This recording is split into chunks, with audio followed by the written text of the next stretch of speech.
There are a lot of different ways I start painting, but if I could generalize, I'll make a very quick sketch, and I put in large shapes and sketch from there, and that's how I start. Yeah. My earliest memories of painting were looking at my father paint. My father was a muralist for the Army Air Corps during World War II. He used to paint primarily with pastel in the garage, and I'd sit by his side, and Dad would say, "You see, this is how it's done. Watch me. Look at, see, that's all it is. You just go like that. You go like that, and there you go." And so that kind of turned me on to it.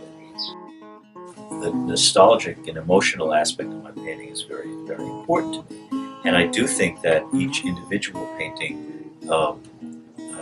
hopefully will evoke a certain time and place that may take you back to not necessarily a simpler time, but might bring the viewer back to an emotion that they felt.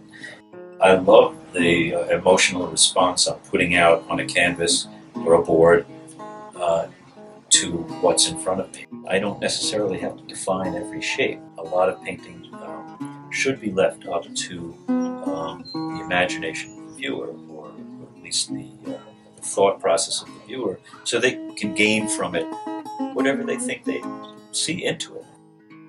I like the solitude of painting. I like to be alone. It's a great time to be alone. I have a great social life, tons of friends, but when I'm working, I like the sense of just me and the work. It's usually not a struggle, but sometimes a painting can be a great struggle with color and composition, and you end up scratching off, wiping off, doing it again and again and again, and until you reach a breakthrough point and you go, "Oh wow, it's working." It's got to be the right composition. It's got to be the right mood. It's got to be something that I know I have an attachment to that scene. My paintings have several different moods. They have several different looks, and one can't always tell that they're by me, because my approach to each one is kind of different depending upon my response to the thing I'm looking at. When I find that I'm connecting to it, and I feel like I'm putting something out there that someone can look at and recognize as a time and place, and like, wow, I've been there. I love that scene.